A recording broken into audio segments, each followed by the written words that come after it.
Hello everyone, welcome back to my channel. Today's video will be about having gratitude wherever you are in your life. Enjoy. To coat your mind from negativity, the way you can put a coating around your mind is with one simple thing: gratitude. Gratitude erases negativity. Gratitude's an excellent practice, man. It's the opposite of arrogance and resentment. I think it's a great thing to become an expert at. And I think that you can allow yourself happiness if you're grateful. Man, one of the most underrated blessings is leaving our house every single day, thinking we're gonna make it back to our house every single day, right? And it's somebody that wakes up every single day, they don't make it home. They don't see their children again. They don't see their spouse again, right? But every single day we live our lives as if life has promised us something. We do things as if life has promised us something. I'm gonna show you how this works. If you wake up in the morning and you start having negative thoughts, man, this ain't my day. I woke up on the wrong side of the bed. I'm tripping, I just don't feel myself. Every time you feel, in the middle of the day, if you feel yourself doing that, stop, just stop for a second.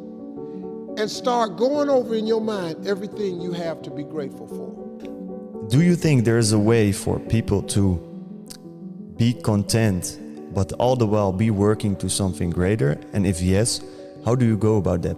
Instead of looking at the future, right, what you haven't been able to achieve, looking into a future that you haven't created, look into the past and realize how much progress you've made, how much better you are today than you were before, and let that progress fuel you to continue working towards becoming the next version of yourself.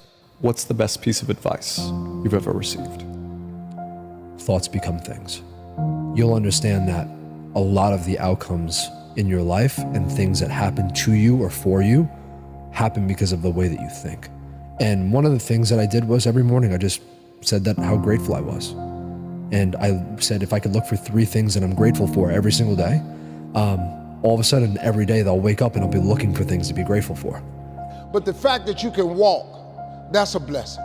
The fact that you woke up, that's another blessing. The fact that you can see, think, reason, that's another blessing. The fact that you can go somewhere and get yourself something to eat, that's another blessing. The fact that you can go and turn the key and call someplace home, that's another blessing.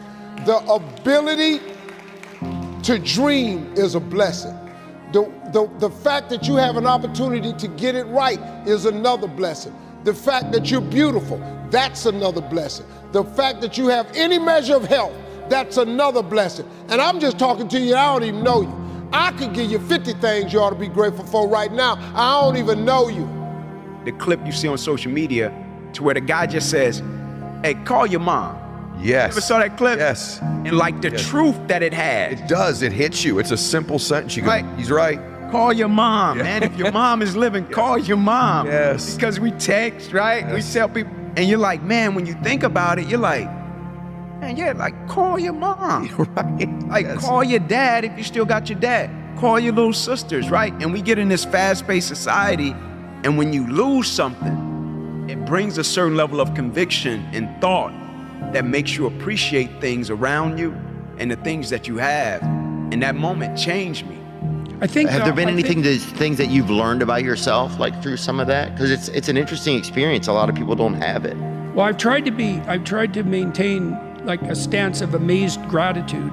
You got to pinch yourself constantly and think, well, look, here we are. We're in this studio. We're going to have the opportunity to talk to 1 million people. And like, how remarkable is that? And how much of a fool would we have to be not to be just absolutely thrilled about that? You know, by the grace of God, man, a switch came, bro. I think just staying steadfast and continue to persevere and not letting these bad days make me or shape me.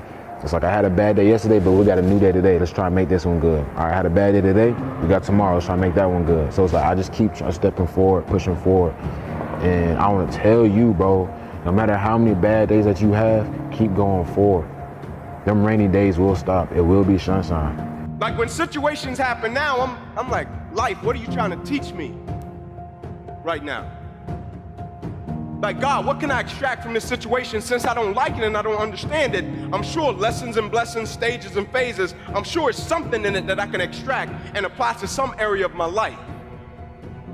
James chapter 1, consider it pure joy, my brothers and sisters, when you face trials of many kind, because the testing of your faith goes on to produce perseverance, and perseverance must finish its race so that you may be complete and lacking nothing. In other words, we got to go through something in order to become the individuals that God wants us to become. Have you heard the story of the silver thread?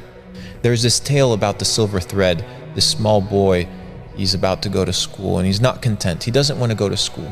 As he goes to school, he encounters an old lady, and the old lady says, well, if you pull from this ball of yarn that's silver, you can pull it and time will pass. He's like, well, I'm going to pull it because, I don't want to be in school. I just want to go to summer. So the little boy says, okay, I'm going to take this. And the old lady says, hey, but there's a catch, right? Once you pull the thread, you can never go back. You can only go forward. But you can pull the thread as many times or as little times as you want. So the little boy pulls the thread, boom, summertime. He says, oh, well, this is a great thing. I was able to skip the entire year of school. He's like, well, what if I skip all of the years of school? So he tugs again, boom. University. Oh, well, university's tough, and maybe university isn't for me. What if I can just get straight to work? Boom. Tugs the little ball of yarn, slowly turning from silver to copper, decaying in color because it represents time. He says, you know what? I'm in the workforce, but I'm unhappy because I'm alone. Let me pull this thread eventually to be in a relationship. Pulls the thread, boom, married. Oh, what happened? I'm married? I missed my wedding day? Oh, well, it's okay. It's not a big deal. Let me just never pull this thread again. So a little time goes by. Eventually, his wife gets pregnant. The wife gets pregnant, has the baby, but then the baby begins to yell and scream. Oh man, I have to deal with this baby. Let me pull the thread till the baby's grown up a little bit. Pulls the thread, the child grew up. Eventually, he realizes at an old age that he wanted to fast forward all of his life, that he wasn't able to experience it. Now the story continues, but the premise is very simple. To live in the future is your inability to live in the present. And people that live in the future are often unhappy. Why? Because they want to be something that they're not. Look at the past, look at who you've become, the progress that you've made. And if you haven't made a lot of progress, just be happy at the fact that you're fucking alive. Because you have the chance to make progress. If you've made it to the end of the video, thank you very much for watching and supporting. If this video has brought value to you, make sure to like, subscribe, comment, and we'll see you on the next one.